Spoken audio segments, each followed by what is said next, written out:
Episode 2 जंग। चंडीगढ़। सुबह का वक्त। सभी अपना अपना नाश्ता कर रहे थे। सिर्फ आयशा और सायशा ही ऐसे थे जो नाश्ता करते वक्त भी एक दूसरे की टांग खींच रहे थे। दोनों बच्चियां घर की रौनक खिलखिला रही थी।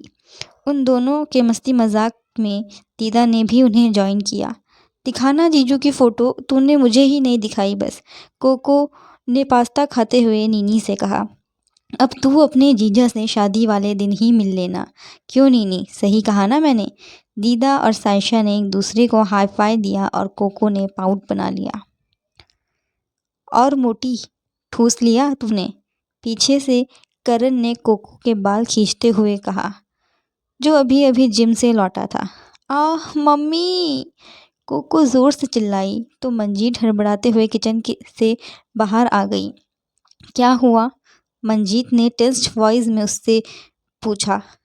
आप समझा लो अपने लाडले को, मुझे मोटी बोल रहा है और मेरे बाल भी खींच रहा है। कोको ने करण की शिकायत अपनी माँ से करी। इससे पहले कि मंजीत अपने बेटे को डांटती, करण वहाँ से रफू चक्कर हो गया। भाग गया कुत्ता, उसने पास्ता का चम्मच मुंह में डालते हुए कहा। पराठा दूं छोटी महारानी? नम्रता ने दीदा की प्लेट में पराठा रखते हुए सायशा से पूछा। नम्रता की ताना भरी टोन सुनकर कोको को गुस्सा आ गया। आपकी प्रॉब्लम क्या है भाभी? जब देखो तब आप मुझे और नीनी को ताने देते रहते हो या फिर छोटी सी बात का बड़ा पतंगड़ बना देती हो। कोको ने नम्रता से उसी टोन में बात करना शुरू कर दिया जिस टोन में अब तक वो नीनी और कोको से बात कर रही थी। एक पल के लिए नम्रता सहम सी गई थी, लेकिन फिर उसे और भी ज़्यादा गुस्सा आ गया। वाह, तो ये इज्जत है इस घर में मेरी, जहाँ छोटों को बड़ों से बात करने की तमीज़ नहीं है। नम्रता ने सिचुएशन को अपने फेवर में करने के लिए जानबूझकर ये बात छेड़ी ताकि घर के सभी लोग उसका फेवर करें और कोको को सभी से इस बात के लिए डांट पड़े। लेकिन ताज्जुब कि घर में किसी ने भी इस बात पर कुछ रिएक्ट नहीं किया। सब लोग बस शांति से अपना नाश्ता करने में व्यस्त थे। नम्रता समझ चुकी थी अब उसका ऐसा कोई भी हथकंडा काम नहीं आने वाला जिससे वो आयशा की ज़िंदगी की शांति को भंग कर सके। कोई रिस्पॉन्स ना मिलने पर वो वापस किचन में चली गई। नाश्ता करके सभी के सब अपने अपने कमरे में चले गए। शाम का वक्त। बाहर गार्डन में सभी के सब चाय की चुस्कियां ले रहे थे। तभी दीदा ने नम्रता से कहा, नम्रता पुत्र, जरा चाय के साथ कुछ खाने के लिए भी ले आती। जी दीदा, मैं अभी लाई। इतना कहकर नम्रता घर के अंदर चली गई। वहाँ किचन में आयशा पहले से मौजूद थी, जो सभी के लिए सैंडविच बनाने में व्यस्त थी। तू यहाँ क्या कर रही है? नम्रता ने ट्रे में बिस्किट और नमकीन रखते हुए नीनी से पूछा। सैंडविच बना रही हूँ सबके लिए, सभी को भूख लग गई है ना जल्दी, इसलिए, आयशा ने साधारण सा जवाब दिया और तवे पर ब्रेड सेकने लगी। आराम से कर, हाथ मत जला लेना। इतना कहकर नम्रता वहाँ से चली गई। अपनी भाभी की वरीड लाइंस सुनकर आयशा की होठों पर मुस्कान आ गई। वो खुद से बोली, हाँ यार नीनी, भैया सही बोलते हैं, भाभी बुरी नहीं है, वो बस नाराज़ रहती हैं। भाभी को मेरी फ़िक्र है। लेकिन उसकी एक्साइटमेंट कुछ ही समय की थी, क्योंकि अचानक से उसे ध्यान आया कि उसने हाई फ्लेम पर ब्रेड सेकने को रखी है, जो कि जलकर राख हो गई थी अब तक। ओह शिट, ये क्या हो गया एक्साइटमेंट में? वो तवे से ब्रेड को हटाने की कोशिश करने लगी, लेकिन हड़बड़ाहट में उसने बेवकूफ़ी कर दी और अपनी उंगलियां जला ली। मम्मी! बाहर बैठे मंजीत, दीदा, नम्रता और कोको ने जब आयशा की चिल्लाने की आवाज़ सुनी तो सब घबरा गए और भागते हुए किचन में पहुँचे। वहाँ आयशा नीचे फर्श पर बैठे अपना जला हुआ हाथ पकड़कर रो रही थी कि तभी वहाँ पर मंजीत और नम्रता आ गए। जला लिया हाथ? नम्रता ने रूडली पूछा। ला दिखा बेटा, बहुत ज़्यादा जल रहा है क्या? मंजीत ने अपनी बेटी के जले हुए हाथ को अपने हाथ में लिया और ज़ोर ज़ोर से फूंक मारने लगी। इतनी देर में कोको फ्रिज से आइस क्यूब निकाल कर ले आई और आयशा के जले हुए हाथ पर रब करने लगी, जिससे आयशा को काफ़ी आराम आने लगा। फिर मंजीत उसे उसके कमरे में ले गई और इतनी देर में कोको ऑइंटमेंट लेकर आ गई। तुझे अगर कुछ खाना था तो मुझे कह देती, खुद क्यों गई किचन में बनाने के लिए। मंजीत अपनी बेटी को डांटने लगी और वहीं दीदा मुस्कुराने लगी मंजीत को गुस्सा करता हुआ देख। अरे वाह पुत्र, तूने सैंडविच बड़े स्वाद बनाए हैं। दीदा ने अपने मुंह में सैंडविच डालते हुए नीनी से कहा। दीदा, वो सैंडविच होता है, सैंडविच नहीं। कोको ने अपनी दीदा को करेक्ट किया। हाँ हाँ वही, दीदा ने अपने भरे हुए दोनों गालों से जवाब दिया और फिर वो चारों हंस पड़े। उधर नम्रता के रूम में, दी आप नहीं गए थे क्या कल मंजीत आंटी के साथ शॉपिंग करने के लिए? निकिता सहगल, नम्रता की छोटी बहन ने उससे पूछा। नहीं, मैं नहीं गई और ना ही मुझे उनके साथ जाने में कोई इंटरेस्ट था। नम्रता ने चाय की चुस्की ली और कप को टेबल पर रखते हुए जवाब दिया। लेकिन दी, आयशा तो आपकी फेवरेट नंद थी ना, जिसके साथ आपका इस घर में सबसे अच्छा बॉन्ड था। फिर आप क्यों नहीं गए? निकिता ने जानबूझकर कल वाले इंसिडेंट को कुरेदना शुरू कर दिया ताकि आज एक बार फिर बेदी मेंशन में कलेश का माहौल बना रहे। हाँ, ऐसा कुछ नहीं है निकी, मेरे लिए तू ज़्यादा इम्पोर्टेंट है। जिस तरह से कल आयशा की वजह से तुझे 1 घंटा मॉल में वेट करना पड़ा, मैं तेरी ये बेइज्जती कभी नहीं भूलूंगी। मतलब तेरी भी कोई अहमियत है।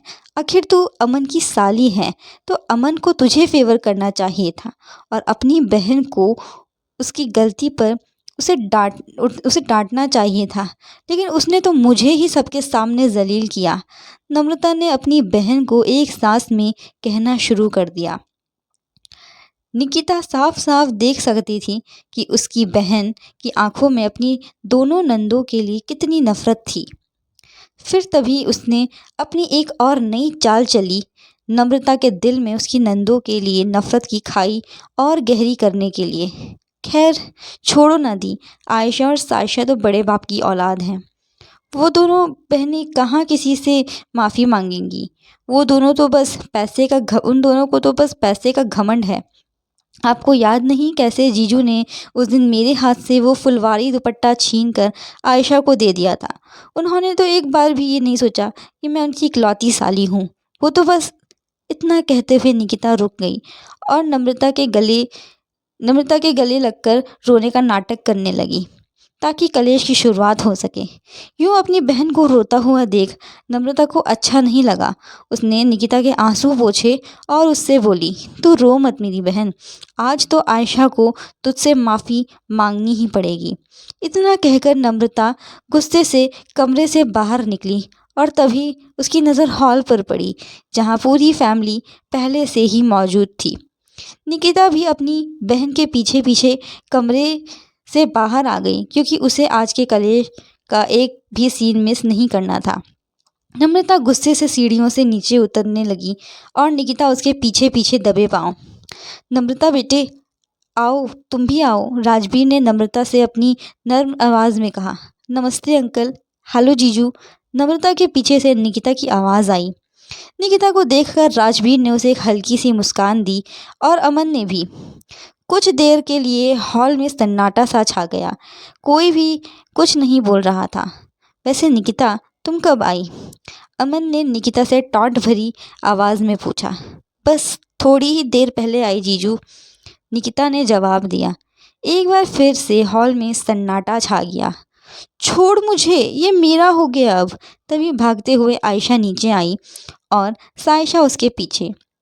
अरे अरे, क्या कर रही हो तुम दोनों, चोट लग जाएगी, भागो मत, दीदा दोनों को समझाने लगी। नहीं दीदा, अगर मैं रुक गई तो मेरे हाथ से ये ब्रेसलेट चला जाएगा, आयशा ने सोफे के पीछे से जवाब दिया। नीनी, दीदा बिल्कुल ठीक कह रही हैं, भाग मत वरना तुझे चोट लग जाएगी, सायशा ने सोफे के आगे से खड़े होकर कहा ताकि वो आयशा को पकड़ सके। कुछ सेकंड्स तक दोनों बहनों का यही चलता रहा और घर के सभी लोग एंजॉय कर रहे थे। दोनों बहनों के इस मोमेंट को कि तभी नम्रता ज़ोर से चिल्ला पड़ी, शांत हो जाओ दोनों। नम्रता दोनों बहनों को गुस्से से घूरने लगी। नम्रता की पिच इतनी ज़्यादा हाई थी कि दोनों सहम गईं। तुम दोनों कोई छोटी बच्ची नहीं हो जो पूरा दिन सुबह से शाम तक घर में इधर से उधर फुदकती रहती हो। 25 साल की यंग गर्ल्स हो जिनकी शादी की उम्र हो चुकी है, ना कि खेलने कूदने की। नम्रता की ऐसी बात सुनकर घर के सभी लोगों को गुस्सा आ गया, लेकिन वो लोग बस निकिता के सामने कोई तमाशा नहीं करना चाहते थे, इसलिए वो सब शांत थे। क्या हो गया है भाभी, आप आजकल हर वक्त इतने गुस्से में क्यों रहते हो? सायशा ने थोड़ा सा सख्त आवाज़ में अपनी भाभी से पूछा। क्या मतलब है तुम्हारा? नम्रता ने अपनी भौएं उचकाते हुए सायशा से पूछा। मतलब ये कि जब आपकी बहन इस घर में आती है तभी आपको हम दोनों से इतनी प्रॉब्लम क्यों होती है? निकिता भी समझ चुकी थी कि सायशा जानबूझकर उसका टॉपिक लेके आई है। क्या मतलब है सायशा तुम्हारा? निकिता ने इस बार सामने से सवाल किया। मतलब ये कि मेरा और नीनी का इस घर में बचपन गुजरा है, तो हम दोनों का जो मन होगा, जब मन होगा, जैसा मन होगा वैसा करेंगे। आई समझ तुम दोनों बहनों को? सायशा की लास्ट लाइन सुन नम्रता की तो बोलती ही बंद हो गई। इसका मतलब कि तुम दोनों ऐसी ही बदतमीजी करती रहोगी, है ना आयशा? नम्रता ने सायशा की तरफ देखते हुए कहा। क्या मतलब भाभी, आप मुझे क्यों टारगेट कर रही हो? आयशा ने भी नम्रता से सख्त आवाज़ में पूछा। मतलब ये है कि तुम मेरी बहन से कल के लिए माफ़ी मांगो, जो तुमने कल उसका इतना समय बर्बाद किया। फाइनली नम्रता सीधे पॉइंट पर आ ही गई। मैं और माफ़ी, और वो भी निकिता से? लेकिन क्यों, किस बात के लिए? आयशा ने पलटकर सवाल किया। हाँ नम्रता, किस बात के लिए नीनी तुम्हारी बहन से माफ़ी मांगेगी? इस बार मंजीत बीच में आ पड़ी।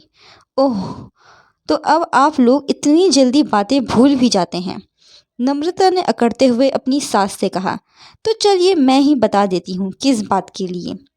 शायद आप लोग भूल गए होंगे, आप लोगों के लिए तो ये छोटी बातें होती होंगी, लेकिन मेरे लिए बहुत बड़ी बात है।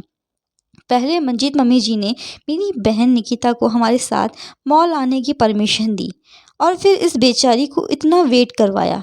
नम्रता ने गुस्से से आयशा की तरफ देखते हुए ये सारी बातें बोली। इससे पहले कि मंजीत कुछ कह पाती, कोको बीच में बोल पड़ी। पहली बात तो ये है कि मेरी बहन की शादी की शॉपिंग करने के लिए आप लोगों को निकिता को बुलाने की ज़रूरत नहीं थी, क्योंकि हम लोगों को अपनी पसंद से ही चीज़ें खरीदने की आदत है, ना कि दूसरे लोगों के हिसाब से खरीदने की। और दूसरी बात ये कि आपकी बहन को खुद इतना कॉमन सेंस होना चाहिए कि सुबह के 9 बजे कोई मॉल नहीं पहुंच जाता। सबके अपने अपने पर्सनल काम भी होते हैं। आई आप दोनों को मेरी बात समझ में? कोको का मुंह तोड़ जवाब सुनकर नम्रता और निकिता दोनों की ही बोलती बंद हो गई। काफ़ी देर हो गई है, तुम्हारी मॉम तुम्हारा वेट कर रही होंगी, अब तुम्हें अपने घर जाना चाहिए। निकिता से इतना कहने के बाद सायशा सीढ़ियाँ चढ़कर अपने कमरे की तरफ बढ़ गई। वहीं खड़े सब लोग बस झंड थे कि आखिर बेदी मैंशन में चल क्या रहा है। आखिर क्यों तीनों नंद भाभी के बीच ऐसी जंग छिड़ गई अचानक से।